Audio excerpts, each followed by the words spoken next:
L'équipe de rugby de Lourdes présidée par Jean-Pierre Armingaud a organisé, dans les salons du Grand Hôtel Gallia et Londres à Lourdes, ce mercredi soir 22 novembre 2023, sa soirée des partenaires du FC Lourdes Rugby.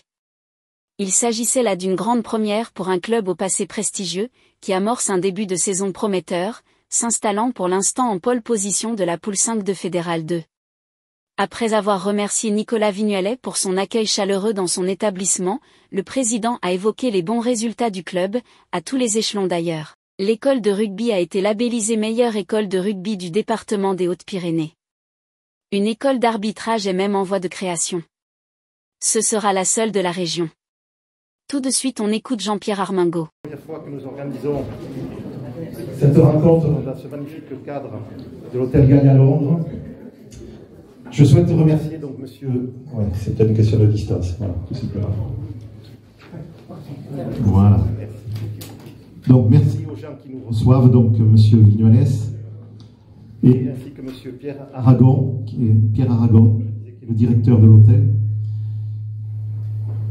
pour cet événement donc, que nous considérons comme la première fois mais que nous recevons nos partenaires dans ce cadre somptueux. Je remercie également donc monsieur le maire, en tout cas ou son représentant. J'ai aperçu monsieur Dimi qui est là. Merci d'être venu. Chers partenaires, si nous faisons appel à votre soutien, ce n'est pas uniquement pour jouer au rugby. Le club du FCL, le rugby, c'est aussi avant tout un réseau de la vie locale lourdaise. Le fait de nous sponsoriser est gagnant tant pour vous que pour nous. Comme vous le savez bien, lorsqu'on est entrepreneur, quoi de mieux qu'un réseau de proximité pour se faire connaître et faire des affaires. Quant à nous, sans votre précieux soutien, nous ne pourrions tout simplement pas exister. Le développement du club, son fonctionnement et sa pérennité dépendent en partie de vous. En tant que président du club, avec la participation de tous les dirigeants et les joueurs, je vous en remercie infiniment. Cette année, nous sommes sur une très bonne dynamique. Je pense que tout le monde a vu les résultats un petit peu dans la presse. Les journalistes sont là aussi donc pour nous le confirmer. Lors de l'intersaison, nous sommes parvenus à étoffer notre effectif et je sens un nouveau souffle dans ce club, cher à bon nombre de Lourdais et au passé glorieux. Lors de nos entraînements, nos matchs et nos manifestations, nous sommes la plupart du temps au complet, ce qui nous laisse penser que ce club a un réel avenir devant lui et annonce un véritable renouveau. Je voudrais en profiter pour remercier tous les dirigeants, les entraîneurs, le staff médical, les joueurs, sans oublier les bénévoles qui s'investissent énormément dans ce club.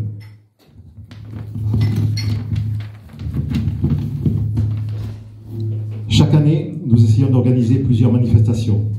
C'est ainsi que le 5 août dernier, plus de 4500 spectateurs ont pu assister à la rencontre unique dans le département entre deux équipes du top 14, que sont l'Aviron Bayonnais et la section paloise. Je vois Pierre Masseveuf ici présent, donc je la remercie également pour avoir contribué à cette organisation. L'occasion également d'inaugurer ce jour-là, donc le 5 août, le nouvel éclairage dynamique du stade. Merci, monsieur Dilmy, pour votre intervention également.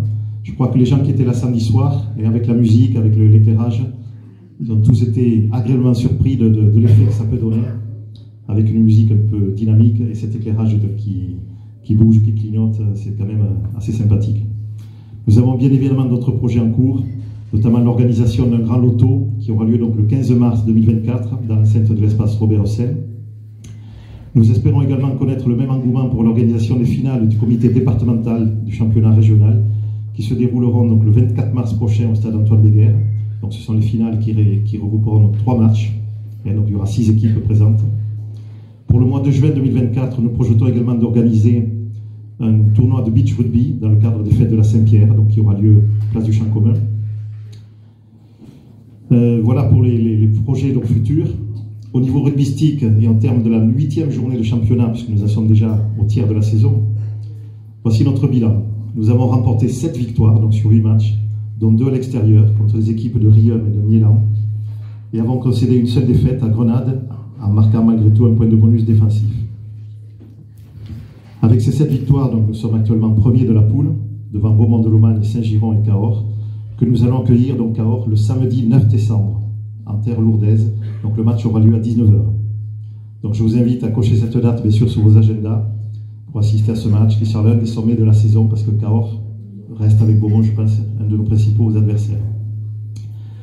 Après avoir évoqué l'excellente tenue de nos équipes seniors, je ne peux finir mon intervention sans mettre également à l'honneur les équipes de cadets et de juniors, qui dimanche dernier se sont imposées également à Miélan.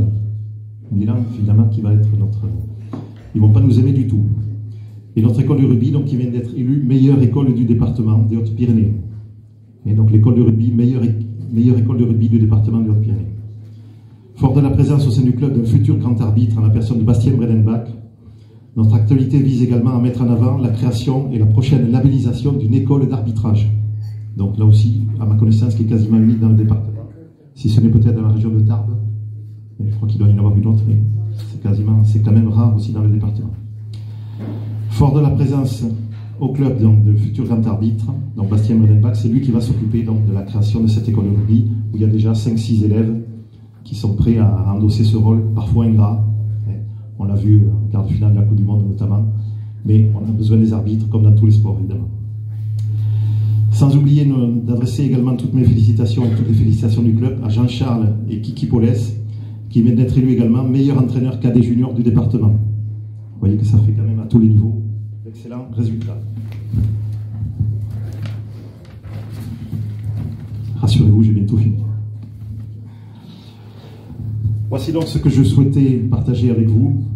Je terminerai ce propos simplement par une citation de Pierre Villepreux. J'espère que Pierre Villepreux, ça dit quelque chose un petit peu à tout le monde, qui est ancien grand joueur, entraîneur du 15 de France, grand joueur du Stade Toulousain, et bréviste, je crois. Oui, et bréviste, faut-il le rappeler. Qui expliquait dans une équipe de rugby, il n'y a pas de passagers, il n'y a qu'un équipage. Et dans une équipe de rugby, il n'y a pas de passagers, il n'y a qu'un équipage.